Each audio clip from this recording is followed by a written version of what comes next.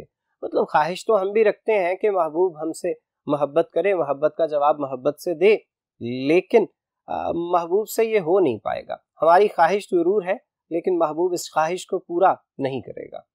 تو عزیز طلبہ، یہ تھا ہمارا آج کا لیکچر۔ امید ہے آپ کو تمام نکات کی بخوبی سمجھ آئی ہوگی۔ آج کے لیے اتنا ہی کافی ہے۔ اب آپ کے ساتھ بسم اللہ الرحمن الرحیم۔ السلام علیکم۔ اردو کے لیکچر کے ساتھ آپ کا استاد پروفیسر نعمان ناصر اوان۔ آج ہم دیکھ رہے ہیں مرزا غالب کی دوسری غزل کا دوسرا لیکچر۔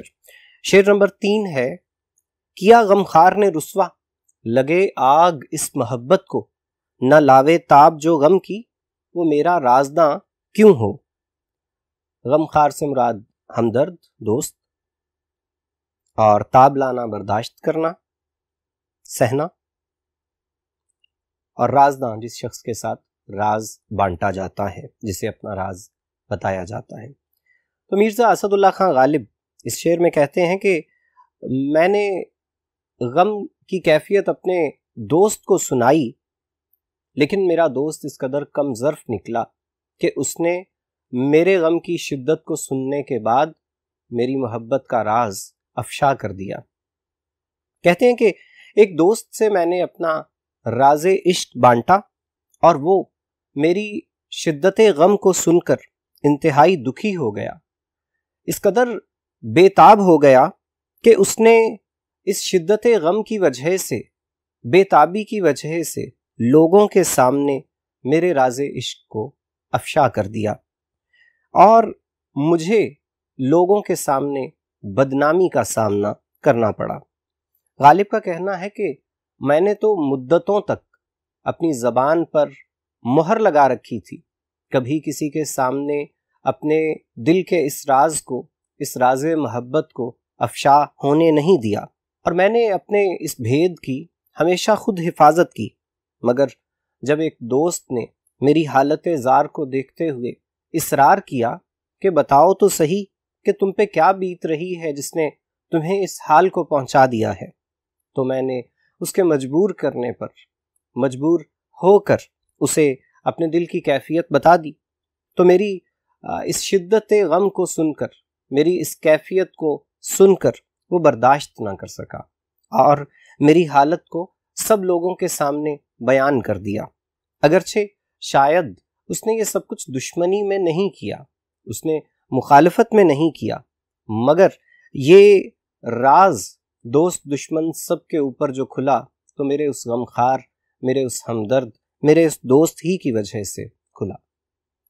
شاعر اس شعر میں پچھتاوے کا اظہار کرتے ہوئے نظر آتے ہیں کہ میں نے ایسے کمزور دل والے شخص کو اپنا دوست ہی کیوں بنا لیا، جو دوسروں کے دکھ درد کو سن کر برداشت نہیں کر پاتا، اور اگر میں نے اسے دوست بنا ہی لیا تھا تو دوست تھا تو مجھے اس کے بارے میں اتنا علم تو ہونا چاہیے تھا کہ وہ بڑا دل، بڑا ظرف رکھتا ہے یا نہیں، اس میں غم کو برداشت کرنے کی قوت ہے یا نہیں۔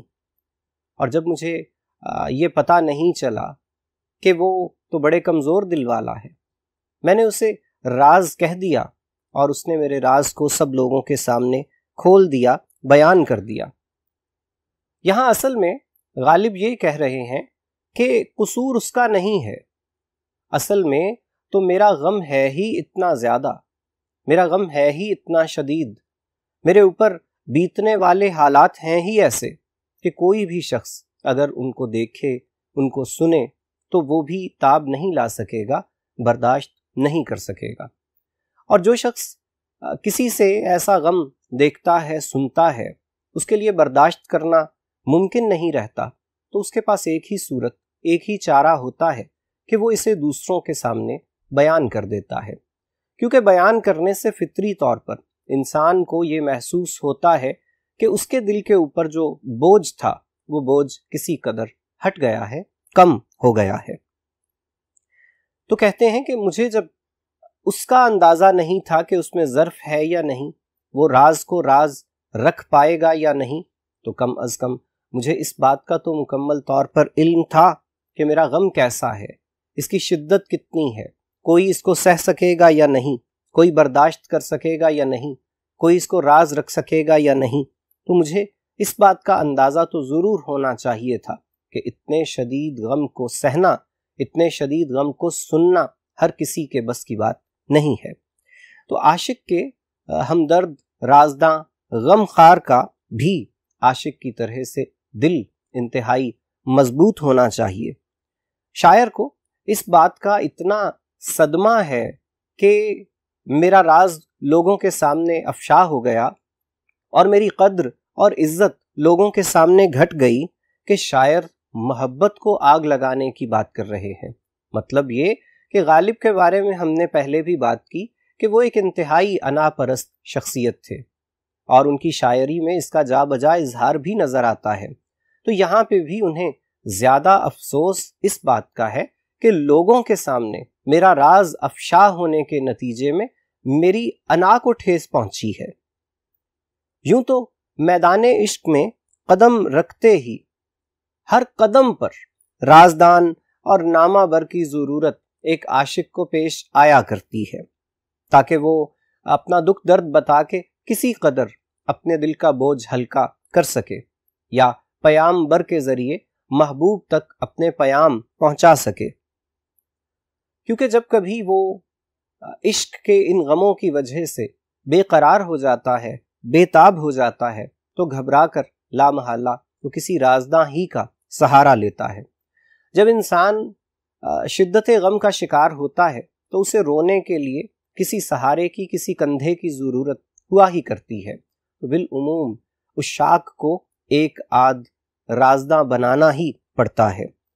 لیکن غالب کے ساتھ المیہ یہ ہوا کہ انہیں جو رازداں ملا وہ تو انتہائی رقیق القلب نکلا، وہ تو انتہائی کمزور دل اور کم ظرف کا حامل نکلا، بجائے اس کے کہ وہ غالب کو ان تمام مظالم کو برداشت کرنے پر کچھ تسلی دیتا، کچھ ڈھارس بندھاتا۔ اس نے تو خود آہ و فغاں شروع کر دی، اس نے تو خود گریہ زاری شروع کر دی، اس نے تو خود رونا دھونا شروع کر دیا۔ اور غالب کو اس بات کا یہ نقصان پہنچا کہ عشق کے وہ تمام معاملات جو ہم نے بڑی مشکل سے اپنے سینے کی قبر میں دفن کر رکھے تھے، جنہیں مدتوں سے ہم نے صیغہ راز میں رکھا ہوا تھا، میرے دوست نے انجانے میں اپنی کمزور طبیعت، حساس طبیعت کی وجہ سے میرے وہ تمام راز تشت از بام کر دیے، اور یوں رسوائی کی وجہ سے لوگ بھی میرے اوپر تان کرنے لگے اور محبوب بھی مجھ سے ناراض ہو گیا۔ اب خدشہ یہ ہے کہ یہ راز پہنچنے پر محبوب مہربان تو شاید نہ ہو، لیکن یہ ضرور ممکن ہے کہ وہ اس تعلق کو یکسر ختم کر دے۔ مہربان تو وہ پہلے بھی کبھی نہیں تھا، اب اس کے ستم میں مزید اضافہ ہو، اور سب سے بڑا ستم تو ہو ہی یہ سکتا ہے کہ وہ تعلق کو ختم کر دے۔ اگرچہ رازداں نے یہ سب کچھ دشمنی میں نہیں کیا ہوگا، مخالفت میں نہیں کیا ہوگا، لیکن ہمارے لیے تو اس کی یہ دوستی بھی، اس کی یہ ہمدردی بھی دشمنی ہی بن گئی۔ عشق مشکل ترین کام ہے، اس میں ہر وقت اذیتوں کا، مصیبتوں کا، ملامتوں کا، بلاؤں کا سامنا کرنا ہی پڑتا ہے۔ انسان فطری طور پر یہ چاہتا ہے کہ اپنے غموں کو دوسروں سے بانٹے، دوسروں کے ساتھ اپنی باتوں کو اس طرح سے بیان کرے کہ اس کے دل کو کچھ تسلی پہنچے، مگر عشق کے معاملات میں بالعموم معاشرتی پابندیاں بھی ہوتی ہیں اور محبوب کی ناراضی کا خدشہ بھی لاحق ہوتا ہے۔ اگر کبھی ایسے حالات ہو جائیں کہ کسی دوست کے سامنے اپنے دل کی کیفیات کو بیان کر دیا جائے، اگرچہ عاشق کوشش تو یہی کرتا ہے کہ وہ کبھی ایسا نہ کرے، وہ اپنے دل کے راز کو کسی سے بیان نہ کرے، لیکن پھر بھی اگر کبھی دوست کے اصرار پر اسے ہمدرد سمجھتے ہوئے وہ ایسا کر بیٹھتا ہے، مکمل طور پر یا جزوی طور پر اپنا راز اس کے ساتھ بانٹ لیتا ہے، اسے بتا دیتا ہے، تو وہ یہ امید رکھتا ہے کہ یہ راز میرے دوست کے پاس یوں ہی محفوظ رہے گا جیسے مدتوں سے یہ میرے اپنے سینے میں محفوظ تھا۔ لیکن ہوتا اس کے برعکس ہے، بالخصوص غالب کے ساتھ تو بالکل اس کے الٹ کام ہوا۔ وہ کہتے ہیں کہ دوست ہی نے راز کو افشا کر دیا، دوست ہی میرے لیے بدنامی کا باعث بن گیا، دوست ہی کی وجہ سے اب میں جس سمت بھی جاتا ہوں لوگ میری رسوائیوں کے قصے ایک دوسرے کو سناتے ہیں، بلکہ اب تو یوں ہوتا ہے کہ وہ کوچے جن سے کبھی میرا گزر نہیں ہوا، میری رسوائیوں کے قصے وہاں بھی اب تو لوگ ایک دوسرے کو سناتے دیکھے جاتے ہیں۔ لہٰذا اس وجہ سے اگر غالب شدید غصے میں آ کر محبت ہی کو آگ لگانے کی بات کر رہے ہیں تو ان کا یہ غصہ کچھ ایسا بے جا نہیں ہے۔ تو یہ تھی اس شعر کی تشریح۔ اب آئیے بورڈ پہ کچھ نکات کو دیکھتے ہیں۔ اس میں محاسن اگر دیکھیں تو اس میں صنعت ایراد المثل کا استعمال کیا گیا، یعنی محاورات استعمال کیے گئے ہیں۔ آگ لگنا اور تاب نہ لانا یہ محاورات ہیں۔ حوالہ جات دیکھیے گا، جس سمت بھی جاتا ہوں کہتے ہیں وہ آیا ہے 4 قدم آگے مجھ سے میری رسوائی۔ دوسرا، ہر چند ہے افشائے محبت میں خرابی، یاروں سے مگر آنکھ چرائی نہیں جاتی۔ مطلب پتہ بھی ہے کہ اگر یہ راز افشا ہوا تو خرابی ہوگی، لیکن کیا کریں کہ دوستوں کے سامنے کبھی یہ راز کھل ہی جایا کرتا ہے۔ تیسرا، غیروں کو کیا پڑی ہے کہ رسوا کریں مجھے، ان سازشوں میں ہاتھ کسی آشنا کا ہے۔ مطلب غیروں کے سامنے تو ہمارا راز کبھی آیا ہی نہیں، تو وہ ہمیں کیسے بدنام کرتے، وہ ہمیں کیسے رسوا کرتے، اس میں اپنے ہی دوستوں کا ہاتھ ہے۔ چوتھا ہے کہ لوگ بڑے ہمدرد، زمانہ اچھا ہے، پھر بھی یارو زخم چھپانا اچھا ہے۔ مطلب اگر کوئی ہمدردی کا اظہار کر بھی رہا ہے، آپ کو لگتا ہے کہ بہت اچھے لوگ ہیں، میں ان کے ساتھ اپنا غم بانٹ لیتا ہوں، تو بھی بہتر یہی ہے کہ اپنے غموں کو اپنی ذات تک محدود رکھا جائے، ورنہ رسوائیاں ہوتی ہیں۔ تو یہ تھا ہمارا شعر نمبر 3۔ اب شعر نمبر 4 کے لیے ہم اگلے بورڈ پہ چلیں گے۔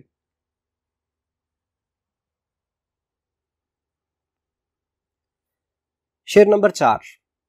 یہ کہہ سکتے ہو ہم دل میں نہیں ہیں، پر یہ بتلاؤ کہ جب دل میں تم ہی تم ہو تو آنکھوں سے نہاں کیوں ہو۔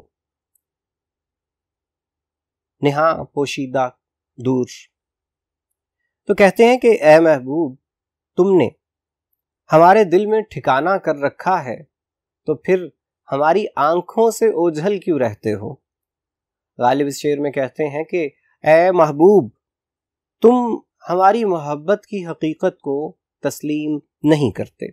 ہم کہتے ہیں کہ تم ہمارے دل میں ہو تو تم اس حقیقت سے انکار کر دیتے ہو، حالانکہ سچ تو یہ ہے کہ تم ہمارے دل میں ہو، بلکہ صرف تم ہمارے دل میں ہو، صرف تم ہی ہو، تمہارے سوا اور کوئی نہیں ہے۔ گویا یہ تو کوئی بحث طلب نقطہ ہے ہی نہیں کہ ہمارے دل میں تم ہو یا نہیں، ہمیں تم سے محبت ہے یا نہیں۔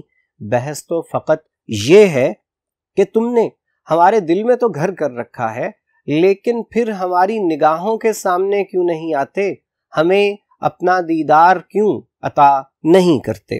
ہمارا عشق فقط تم ہو، تمہاری دید ہماری زندگی کی سب سے بڑی خواہش اور سب سے بڑی خوشی ہے، مگر پھر بھی تم اس بے جا حجاب کو ترک کرنے پر آمادہ نظر نہیں آتے۔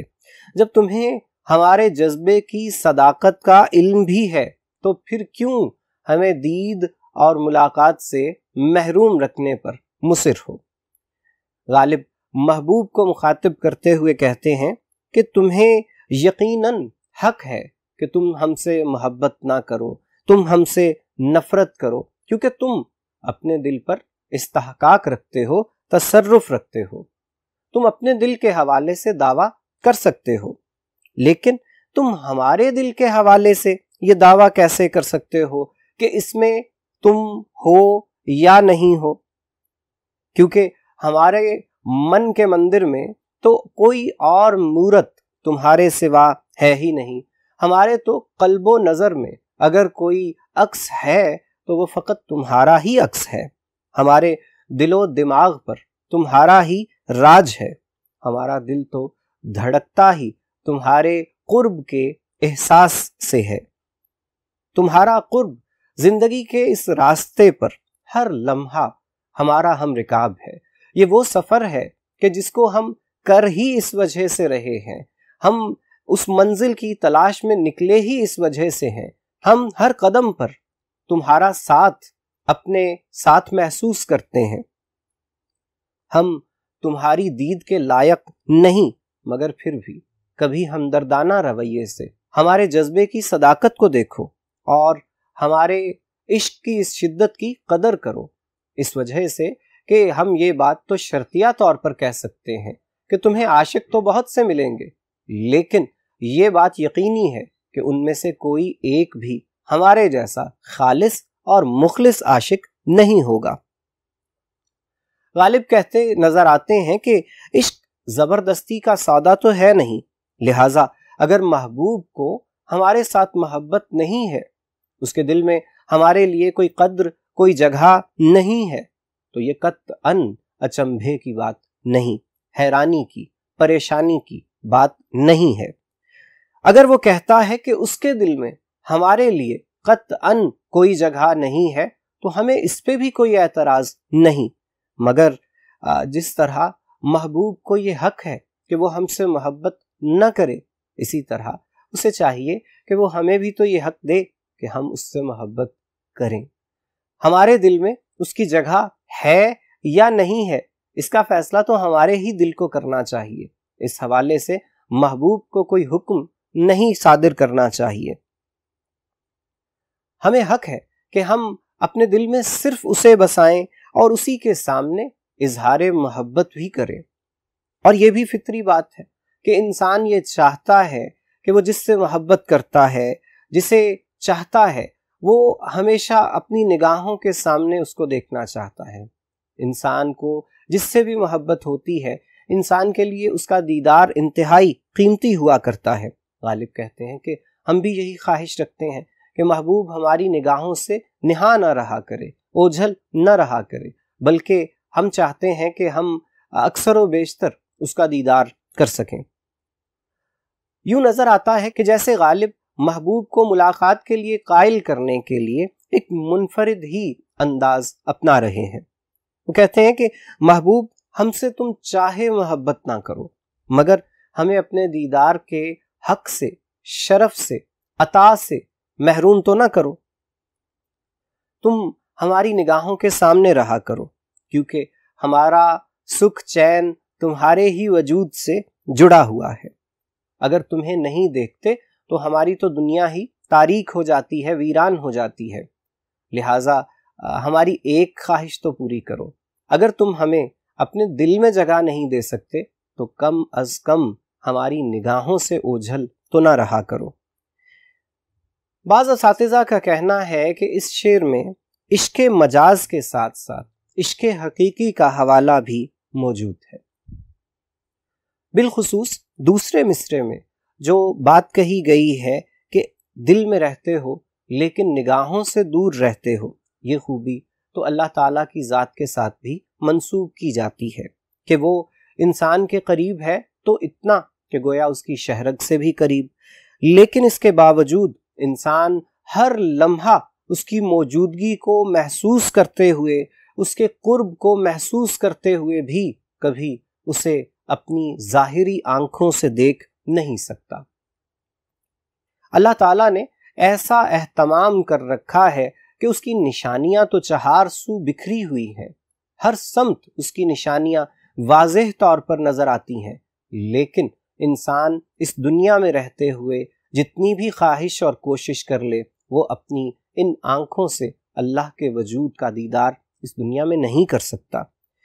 انسان سمجھتا ہے کہ جس کی وہ بن دیکھے بندگی کرتا ہے اور اس سے اتنی محبت کرتا ہے، اسے سجدے کرتا ہے، اگر وہ ہستی سامنے ہو تو پھر سجدہ کرنے میں کیا لطف آئے گا۔ لہٰذا انسان کی یہ خواہش ہے، ہمیشہ سے ہے، کہ وہ اپنے خالق کو، اپنے مالک کو دنیا میں دیکھ سکے، لباس مجاز میں دیکھ سکے۔ تو ہم اس شعر کی تشریح میں عشق حقیقی کا بھی حوالہ دے سکتے ہیں۔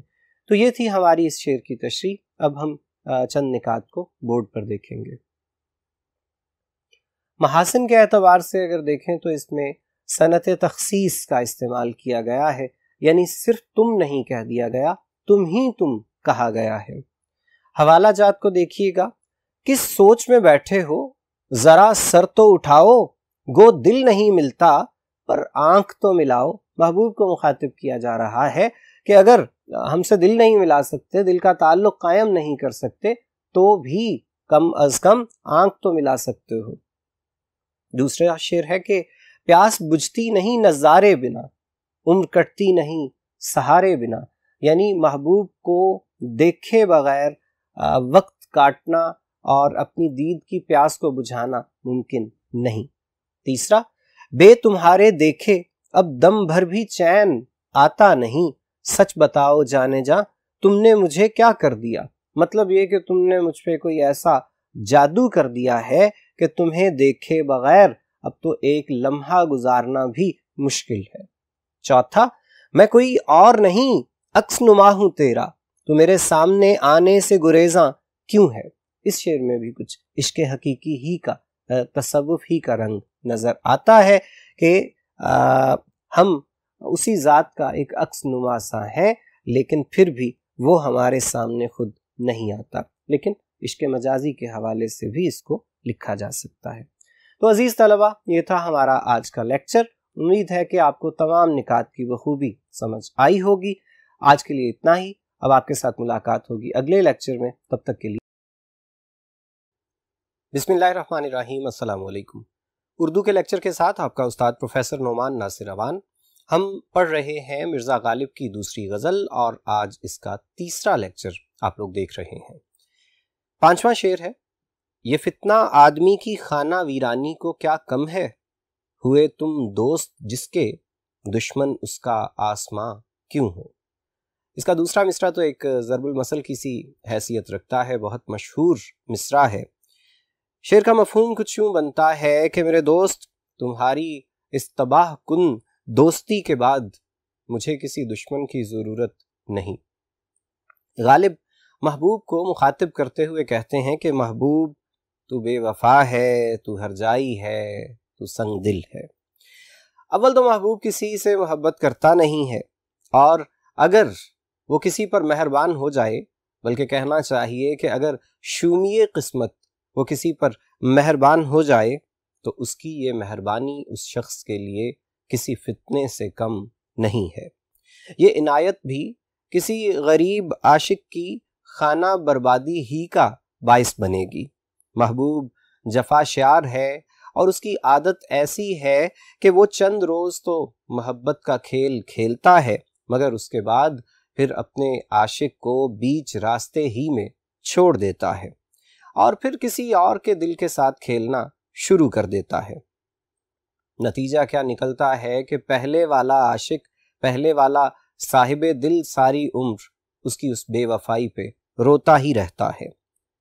کہتے ہیں کہ جو محبوب کی دوستی کا شکار ہو جائے، اس پر اتنی مشکلیں پڑتی ہیں کہ آسمان سے اس کے خلاف کسی بلا کو، کسی مصیبت کو اترنے کی ضرورت ہی نہیں رہتی۔ اردو کی کلاسیکی شاعری میں عشق میں آنے والی مشکلات کو آسمان سے منسوب کرنا ایک قدیم روایت رہی ہے۔ گویا آسمان ایک ایسا کردار ہے کہ جو کسی کو خوش نہیں دیکھنا چاہتا، جب اور جسے جہاں چاہے جیسے چاہے اپنے جبر و ستم سے تباہی اور بربادی کا شکار کر دیتا ہے۔ لیکن اس شعر میں شاعر کا یہ کہنا ہے کہ اسے تو آسمان سے اترنے والی کسی بلا، کسی تباہی کا قطعاً کوئی خوف ہے ہی نہیں، کیونکہ اس کی دشمنی کے لیے تو اس کا محبوب ہی کافی ہے۔ یہ ہے بھی امر واقعہ کہ دنیا میں کوئی بڑے سے بڑا دشمن بھی انسان کو اس قدر نقصان نہیں پہنچا سکتا جتنا کوئی دوست پہنچا سکتا ہے، کیونکہ دوست کے بارے میں یہ سمجھا جاتا ہے کہ وہ انسان کی تمام خوبیوں، خامیوں، کمزوریوں، کوتاہیوں سے سب سے بہتر طور پر آگاہ ہوتا ہے۔ لہٰذا جب کبھی وہ نقصان پہنچانے کے درپے ہو جاتا ہے تو اتنا نقصان کوئی دشمن پہنچا ہی نہیں سکتا۔ اور یہاں تو معاملہ ہے محبوب کا کہ محبوب کے پاس تو ہماری سب سے بڑی کمزوری ہے، اور وہ کمزوری ہے محبوب کے لیے ہمارا عشق، ہماری محبت۔ تو غالب کی یہ بات سمجھ میں آتی ہے کہ وہ اگر یہ کہہ رہے ہیں کہ میرے محبوب، جو نقصان تو نے پہنچایا ہے ایسا نقصان تو مجھے کوئی دشمن بھی پہنچا نہیں سکتا تھا۔ تمہاری دوستی میں جو دن دیکھے ہیں ایسے دن تو کبھی کسی دشمن کی دشمنی میں بھی دیکھنے نہیں پڑے۔ تو اس شعر کو محبوب کے مظالم کے حوالے سے اگر دیکھا جائے تو بھی بات مناسب ہے، اور اگر اس کو ہم دوستوں کے حوالے سے دیکھیں تو بھی بات انتہائی مناسب نظر آتی ہے۔ تو انسان فطری طور پر یہ چاہتا ہے کہ وہ تمام لوگ جنہیں وہ اپنے دل سے قریب سمجھتا ہے وہ بھی اس کے خلوص کا جواب ہمیشہ اسے خلوص، محبت کا جواب محبت سے، گرم جوشی کا جواب گرم جوشی سے دیا کریں۔ انسان کو دشمنوں کی جانب سے اگر کبھی کچھ دکھ، صدمے اٹھانے پڑیں تو اسے پریشانی ہوتی ہے، مگر اس پر دکھ نہیں ہوتا، اس پر افسوس نہیں ہوتا، کیونکہ دشمن کا تو کام ہی دشمنی کرنا ہوا کرتا ہے، دشمن کا تو کام ہی یہ ہے کہ وہ نقصان پہنچائے۔ تاہم اگر انسان کو آ کر تیر لگے اور جب وہ مڑ کر دیکھے تو اس پر حقیقت یہ کھلے کہ یہ تیر تو اس پہ اس کے دوستوں ہی کی جانب سے برسائے گئے ہیں، انہی میں سے تیر اسے لگے ہیں، تو صدمہ بڑھ جاتا ہے۔ ایسی صورت میں پھر انسان کے پاس آسمان کو اور دشمنوں کو اور قسمت کو، حالات کو ذمہ دار قرار دینے کا انتخاب بھی نہیں رہتا۔ پھر تو اسے یقین ہو جاتا ہے کہ یہ اپنے ہی ہیں کہ جنہوں نے مجھے یہ نقصان پہنچایا ہے، اور اس کا نتیجہ یہ نکلتا ہے کہ انسان ایسی تخریب، ایسی توڑ پھوڑ کا شکار ہو جاتا ہے کہ وہ سمجھتا ہے کہ اب تو موت آئے تو ہی کچھ تسکین پہنچے گی، وگرنہ دوستوں نے، محبوب نے تو ایسا صدمہ پہنچایا ہے کہ جیتے جی اب یہ زخم بھرنے والا نہیں ہے۔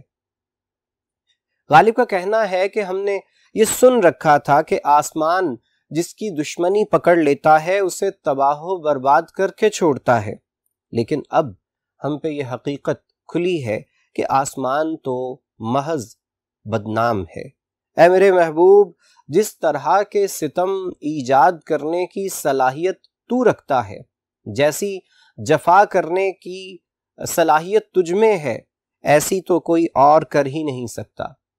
جیسی صورت تیرے ظلم کی ہے ایسی کسی اور کے ظلم کی صورت ہو ہی نہیں سکتی۔ جیسا عمر بھر کا صدمہ اور غم اور دکھ تو دیتا ہے، ایسا انعام کسی اور سے مل ہی نہیں سکتا۔ لوگ تو ان مظالم کے بارے میں سوچ بھی نہیں سکتے میرے محبوب، جو مظالم تو عام طور پر معمول کے مطابق اپنے عاشقوں پہ کیا کرتا ہے۔ تو ایسا فتنہ برپا کرتا ہے کہ غالب کا کہنا ہے کہ فرد ہی نہیں، خانہ برباد ہو جاتا ہے، گھر کے گھر برباد ہو جایا کرتے ہیں۔ تو اس شعر سے یہ ظاہر ہو رہا ہے کہ شاعر کی محبوب سے وابستہ توقعات پوری نہیں ہو سکیں، نامراد رہیں، اور اسے اب ایسا لگتا ہے کہ محبوب کی بے اعتنائی نے اسے برباد کر کے رکھ چھوڑا ہے۔ اب کچھ ایسی صورت اسے نظر نہیں آتی کہ اس کے حالات سنور سکے، کیونکہ محبوب کا وہ تغافل کبھی بھی اس کی توجہ میں التفات میں تبدیل ہوتا نظر نہیں آتا۔ تو غالب محبوب کو تانا سا دیتے ہوئے نظر آتے ہیں۔ یہ تھی اس شعر کی تشریح۔ آئیے اب کچھ نکات کو بورڈ پر دیکھتے ہیں۔ محاسن کے اعتبار سے دیکھیے تو اس میں صنعت تضاد کا استعمال کیا گیا ہے۔ دوست اور دشمن یہ متضاد الفاظ ہیں۔ اور حوالہ جات میں دیکھیے، دیکھا جو کھا کے تیر کمی گاہ کی طرف، اپنے ہی دوستوں سے ملاقات ہو گئی۔ مطلب یہ کہ جب تیر لگا تو اندازہ تو یہی تھا کہ کسی دشمن نے مارا ہوگا، لیکن پلٹ کے دیکھا تو اپنے دوستوں سے ملاقات ہو گئی۔ حفیظ جالندھری کا مشہور شعر ہے، لیکن یہاں پہ ایک وضاحت کرتا چلوں کہ یہ شعر آپ لوگوں نے شاید اس طرح سے سن رکھا ہوگا کہ دیکھا جو تیر کھا کے کمی گاہ کی طرف، تو اس کی بڑی سختی سے تردید حفیظ خود کیا کرتے تھے اور بتاتے تھے کہ دیکھا جو کھا کے تیر، یعنی اس صورت میں اس شعر کو پڑھا اور لکھا جانا چاہیے۔ دوسرا ہے، جب سے عاشق ہوئے تمہارے ہم، لگ گئے گور کے کنارے ہم، یعنی محبوب کی محبت میں مبتلا ہونے کے بعد اب تو ہم قریب المرگ ہو چکے ہیں۔ تیسرا، دشمنی نے سنا نہ ہوئے گا جو ہمیں دوستی نے دکھلایا، مطلب یہ کہ دشمن تو وہ کر ہی نہیں سکتے انسان کے ساتھ برا جو دوستوں نے اور دوستی نے ہمارے ساتھ کیا ہے۔ چوتھا، بنا گلاب تو کانٹے چبھا گیا ایک شخص، ہوا چراغ تو گھر ہی جلا گیا ایک شخص، مطلب یہ کہ ہم جس کے بارے میں سمجھ رہے تھے کہ یہ ہمیں فائدہ پہنچائے گا، اس شخص نے ہمیں ہر طریقے سے نقصان ہی پہنچایا ہے۔ تو یہ تھا ہمارا شعر نمبر 5۔ اب ہم شعر نمبر 6 کی تشریح کے لیے اگلے بورڈ پہ چلتے ہیں۔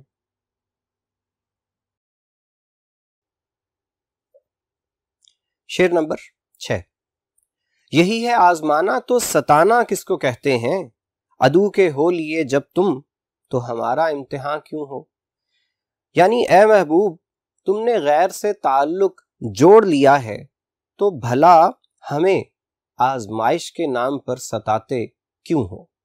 غالب اس شعر میں محبوب کو مخاطب کرتے ہوئے کہتے ہیں کہ جب تم نے رقیب سے عہد و پیمان کر لیے ہیں، جب تم نے یہ سوچ ہی لیا ہے کہ تمہارا تعلق اب فقط اسی کے ساتھ رہے گا، تو پھر ہمیں کیوں ستا رہے ہو؟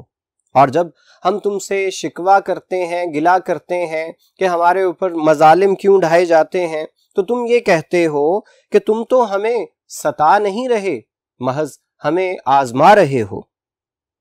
تم یہ کہتے ہو کہ تم ہماری محبت کا محض امتحان لے رہے ہو، حالانکہ حقیقت کیا ہے تم خود بھی بخوبی جانتے ہو کہ تمہارے اس رویے کو آزمانا نہیں کہا جا سکتا، بلکہ یہ صاف صاف ستانا ہی ہے۔ شاید تم چاہتے ہو کہ تمہارے ستانے سے بیزار ہو کر، تنگ آ کر ہم کوئی ایسی بات کہہ دیں کہ جسے تم ہماری گستاخی قرار دے کر ہمارے ساتھ تعلق قطع کر سکو۔ مطلب تم کسی بہانے کی تلاش میں ہو۔ اگر تمہیں ہماری اور ہماری محبت کی ضرورت نہیں رہی تو پھر ہمیں آزماتے کیوں ہو؟ جسے تم آزمانے کا نام دیتے ہو، آزماتے کیوں ہو؟ کیونکہ جس سے تعلق رکھنا نہ ہو، جس سے معاملہ کرنا نہ ہو، بھلا اس کا امتحان کون لیتا ہے؟ راہ چلتے کا امتحان نہیں لیا جاتا، امتحان تو اسی کا لیا جاتا ہے جس سے تعلق قائم رکھنا ہو۔ ہمارے ساتھ تعلق ختم کرنا ہو تو امتحان لینے کی تو ضرورت ہے ہی نہیں، اصل میں تو تم ہمیں ستا رہے ہو۔ واضح طور پر نظر آ رہا ہے کہ غالب اس شعر میں محبوب سے دو ٹوک بات کر رہے ہیں کہ تعلق تو تم رقیب سے بڑھا رہے ہو، نوازشیں تو تم ہمارے دشمنوں اور مخالفوں پہ کرتے ہو، لیکن جب کبھی امتحان لینے کی باری آتی ہے تو رقیب کے بجائے امتحان فقط ہمارا ہی لیتے ہو۔ ایسی صورت میں تو تمہاری نگاہ صرف ہم ہی پہ پڑتی ہے۔ یاد رکھو، آزمایا اسے جاتا ہے کہ جس کے ساتھ معاملہ رکھنا ہو، تعلق قائم کرنا ہو، جس سے تعلق جوڑنا نہ ہو، تعلق کو قائم رکھنا نہ ہو، اس کو آزمایا بھی نہیں جاتا۔ جب تم نے یہ فیصلہ کر لیا ہے، ارادہ کر لیا ہے کہ تم ہم سے تعلق فسخ کرنا چاہتے ہو اور تم رقیب سے تعلق جوڑنا چاہتے ہو، تو پھر ہمیں آزمانے کا مطلب کیا ہوا بھلا؟ تو پھر آزماؤ بھی اسی کو جس کے ساتھ تعلق جوڑنا ہے۔ ہم بھی تو دیکھیں کہ تم رقیب کو کیسے آزماؤ گے۔ ہم یہ تو ہرگز گوارا نہیں کر سکتے کہ تم رقیب سے ہنس ہنس کے باتیں کیا کرو، اور جب ہم اس کو دیکھ کے آگ پہ لوٹا کریں اور تم سے گلا شکوہ کریں تو تم یہ کہہ دو کہ تم تو ہمیں آزما رہے تھے۔ رقیب کے اوپر مہربانی کرنا ہماری آزمائش تھی۔ ہم اگر تم سے یہ کہتے ہیں کہ اس کے ساتھ تو بے تکلفی کا اظہار کرتے ہو، تو تم ہمیں شکی مزاج ہونے کا اور بدگمان ہونے کا طعنہ دیتے ہو۔ یہ سلسلہ آخر کب تک چل سکتا ہے؟ ایک نہ ایک وقت تو ایسا آتا ہی ہے اے میرے ستم ایجاد محبوب کہ جب انسان بیزار ہو جاتا ہے۔ اب ہم اسی کیفیت کو پہنچ چکے ہیں کہ تو غیر سے باتیں کرے اور ہم دیکھتے رہیں، ایسا اب مزید تو ہم سے ہو نہیں پائے گا۔ عاشق بیچارے کی قسمت ایسی ہی ہوا کرتی ہے کہ اس کا کاسہ ہمیشہ خالی ہی رہا کرتا ہے۔ وہ ہر قسم کی مصیبتیں، ہر قسم کی آزمائشیں سہتا ہے، خاموشی سے ان تمام مراحل سے گزرتا ہے، مگر جب دیکھتا ہے کہ محبوب تو اس کی جانب دیکھنے کا بھی روادار نہیں اور اس کی تمام عنایات تو صرف رقیب کے اوپر ہی وارد ہو رہی ہیں، وہ سمجھتا ہے کہ میرے اوپر اس قدر نامہربانی کرنے والا میرے مقابلے میں محبوب کے اوپر تو ہمیشہ مہربان ہی ہوا کرتا ہے، اس پہ تو صدقے واری جا رہا ہوتا ہے۔ تو فطری طور پر جیسا کہ غالب کر رہے ہیں، وہ شکوہ کر ہی بیٹھتا ہے، اور جب وہ شکوہ کرتا ہے تو جواب کیا ملتا ہے؟ محبوب انتہائی سادگی سے جواب دیتا ہے کہ رقیب کے اوپر ان تمام عنایات کا مقصد اسے خوش کرنا نہیں بلکہ تمہیں آزمانا ہے، تمہاری محبت اور تمہارے صبر کا امتحان لینا ہے۔ شاعر محبوب کو مخاطب کرتے ہوئے کہہ رہے ہیں کہ اگر تم آزمانا چاہتے ہو، امتحان لینا چاہتے ہو، دیکھنا چاہتے ہو کہ کون سا عاشق سچا اور کون سا جھوٹا ہے، تو عشق کے تمام دعوے داروں کو بلا لو اور برابر کی آزمائش کرو سبھی کی۔ یہ تو مناسب نہیں ہے کسی سے کبھی امتحان ہی نہ لیں، کیونکہ امتحان لینے کا طریقہ تو یہی ہوا کرتا ہے کہ جتنے بھی امیدوار ہوں سب کے لیے برابر کا پرچہ بنایا جاتا ہے، اور پھر دیکھا جاتا ہے کہ کون اس پرچے میں کیسی کارکردگی کا مظاہرہ کرتا ہے۔ تو اگر میرے محبوب تمہیں آزمائش ہی کرنی ہے تو فقط ہماری آزمائش نہ کرو بلکہ رقیب کا بھی برابر کا امتحان لو۔ کسی امیدوار کا پرچہ آسان اور کسی کا مشکل بنانا یہ تو انصاف کے تقاضوں کو پورا نہ کرنے والی بات ہے۔ انصاف سے کام لو اور رقیب پر مہربانی چھوڑو اور فقط ہمیں ستانا چھوڑو۔ مہربانی کرنی ہے تو بھی دونوں پر کرو، ستانا ہے تو بھی دونوں کو ستاؤ، آزمانا ہے تو بھی دونوں کو آزماؤ۔ یوں تو ہمارے لیے اس یک طرفہ تعلق کو نبھانا تم مشکل تر بناتے جا رہے ہو۔ شاعر کو اس بات کا یقین ہے کہ اگر محبوب نے مساوی طور پر امتحان لینے کا ارادہ کر لیا تو رقیب امتحان میں ناکام نہیں ہوگا بلکہ وہ امتحان سے فرار ہو جائے گا۔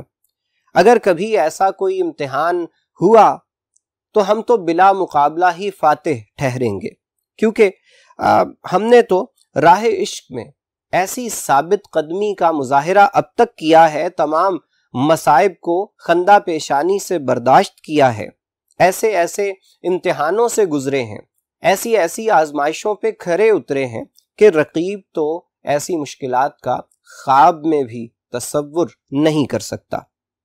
مگر میرے سنگ دل محبوب، میرا یہ تمام باتیں تم سے کہنا تو محض ایک تصوراتی، ایک خیالی بات ہے۔ حقیقت تو یہ ہے کہ تم کبھی بھی ہم سے اور رقیب سے مساوی سلوک کرو گے ہی نہیں، اس لیے کہ تم تو پہلے ہی سے ہمارے مخالف ہو اور دل و جان سے رقیب کے ہو چکے ہو۔ ہمیں بے وفائی کا اتنا شکوہ تم سے نہیں ہے، ہمارا اصل شکوہ تو یہ ہے کہ تم بے وفائی کرتے ہو، ظلم و ستم کرتے ہو، اور اسے نام آزمائش کا دے دیتے ہو، اسے امتحان کا نام دے دیتے ہو۔ پھر وہی بات کہ جن سے کوئی تعلق رکھنا نہیں ہوتا ان کو آزمایا نہیں جاتا، آزمایا تو ان کو جاتا ہے کہ جن سے تعلق رکھنا ہے۔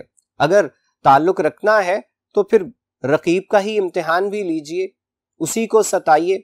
ہمارے اوپر تمام ظلم ڈھانا اور اس کے بعد اسے آزمائش اور امتحان کا نام دے دینا، یہ تو بہت دیر تک گوارا نہیں کیا جا سکتا۔ تو عزیز طلبہ، یہ تھی ہمارے چھٹے شعر کی تشریح۔ آئیے بعض نکات کے لیے بورڈ کو دیکھتے ہیں۔ محاسن کے حوالے سے بات کیجئے تو اس میں ایک ہی مصرعے میں دو ہم قافیہ الفاظ کا استعمال کیا گیا ہے۔ پہلے مصرعے میں آزمانا اور ستانا۔ حوالہ جات کو دیکھیے گا، ہو چکا قطع تعلق تو جفائیں کیوں ہوں، جن کو مطلب نہیں رہتا وہ ستاتے بھی نہیں۔ مطلب جس کے ساتھ تعلق ختم ہو جائے اس کے بارے میں کوئی یہ نہیں کہتا کہ میں اس کو ستاؤں گا یا میں اس کو آزماؤں گا، تعلق ختم تو ختم۔ دوسرا شعر ہے کہ جن سے منظور وفا ہے وہ جفا بھی ان سے، مجھ سے کچھ کام نہیں ہے تو ستاتے کیوں ہو۔ پھر وہی بات ہے کہ جس سے تعلق رکھنا ہے آزمائش بھی اسی کی ہونی چاہیے، ناز نخرے بھی اسی کو دکھانے چاہیے۔ اگر ہمارے ساتھ تعلق ہی ختم کر دیا ہے تو پھر ہماری آزمائش بھی نہیں ہونی چاہیے، ہمیں ستایا بھی نہیں جانا چاہیے۔ تیسرا، غیر سے شکایت ہو، غیر تو نہیں ایسا، آپ ہی سے شکوہ ہے آپ ہی کے بارے میں۔ مطلب میں رقیب کے بارے میں کیا شکوہ کروں گا، رقیب نے تو میرا کچھ نہیں بگاڑا، جو بگاڑا ہے محبوب وہ تم ہی نے بگاڑا ہے۔ چوتھا، رقیبوں سے ہے دوست داری تمہاری، نبھے گی نہ ہرگز ہماری تمہاری۔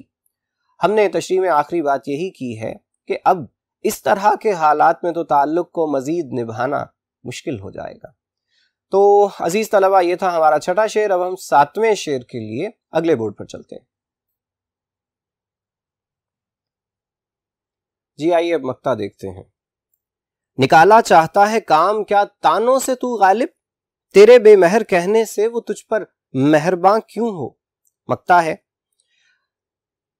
غالب کہتے ہیں کہ پوری غزل میں تانے ہی دیے ہیں محبوب کو، تان و تشنیع کے نشتر چلائے ہیں، اسے احساس دلانے کی کوشش کی ہے کہ میرے محبوب تم ہمارے اوپر ستم ہی ڈھاتے چلے جا رہے ہو، ایک حد ہوتی ہے، اس کے بعد تو انسان کی برداشت ختم ہو جاتی ہے۔ تو آخری شعر میں یعنی مقطع میں غالب اپنے ہی آپ کو مخاطب کرتے ہوئے کہتے ہیں کہ غالب تم نے پوری غزل میں محبوب کو بہت تانے دیے ہیں، کیا تم یہ سمجھتے ہو کہ تم محبوب کو ظالم اور بے وفا جفا شیار کہو گے تو اس سے تمہارا کام بن جائے گا؟ کیا ایسا ہو سکتا ہے کہ کسی کو بے وفا کہیے تو وہ با وفا ہو جائے؟ کیا ایسا ہو سکتا ہے کہ کسی کو بے مہر کہیے تو اس کے نتیجے میں وہ مہرباں ہو جائے؟ یقیناً ایسا ہو نہیں سکتا۔ انسان کی فطرت ہی کچھ ایسی ہے کہ اگر اسے تانے دیے جائیں تو وہ اس کے برعکس ہی عمل کرتا ہے، جبکہ یہاں تو کسی عام انسان کی بات ہی نہیں ہو رہی، یہاں تو بات ہو رہی ہے محبوب کی، جو پہلے ہی انتہائی مغرور اور گھمنڈی فطرت کا ہوا کرتا ہے۔ اسے تو اپنے حسن پہ اور اپنے عشاق پہ زام ہوا کرتا ہے۔ تو یہ کیسے ممکن ہے کہ غالب تو محبوب کو تانے مہنے دے اور اس کے بعد تو یہ توقع کرے کہ محبوب تجھ پہ مہربان ہو جائے گا؟ تو یہ عزیز طلبہ اس کا مقطع تھا، جس کے بارے میں ہم پہلے بھی بات کر چکے کہ پیپر میں اس شعر کے آنے کے امکانات نہ ہونے کے برابر ہوا کرتے ہیں، کیونکہ اس میں تخلص استعمال کیا ہوتا ہے اور شاعر کے نام کا اس سوال میں ایک نمبر ہوا کرتا ہے، اس لیے بالعموم پیپر سیٹرز اس شعر کو شامل نہیں کرتے۔ بہرکیف آپ کو اس کا مفہوم ضرور یاد ہونا چاہیے، ویسے بھی ہمارے نصاب کا حصہ ہے تو اس کو دیکھنا مناسب ہے۔ تو آئیے اس کے حوالے سے ایک حوالہ ہم نے لکھ رکھا ہے یہاں پہ۔ دھمکیاں دیتے ہو تم جذبہ دل کی اے داغ، بندہ پرور یہ محبت میں حکومت کیسی۔ یعنی مرزا خان داغ اس میں اپنے آپ کو مخاطب کرتے ہوئے یہ کہہ رہے ہیں کہ تم محبوب کو یہ دھمکیاں دے رہے ہو کہ میں تو بڑا سچا عاشق ہوں۔ وہ کہتے ہیں کہ تمہیں یہ حق کس نے دے دیا کہ تم محبت کرتے ہو اور محبوب کے اوپر حکومت کرنے کی کوشش کرو، اسے اپنی مرضی کے مطابق چلانے کی کوشش کرو. یہی بات کچھ غالب بھی اس مقطع میں بیان کر رہے ہیں. تو عزیز طلبہ، غالب کی غزلیات کا ہمارا یہ آخری لیکچر تھا. امید ہے آپ کو تمام نکات کی بخوبی سمجھ آئی ہوگی اور آپ امتحان میں بہت اچھی تشریح لکھ کے اچھے نمبر حاصل کر سکیں گے. ہمیں اجازت دیجیے.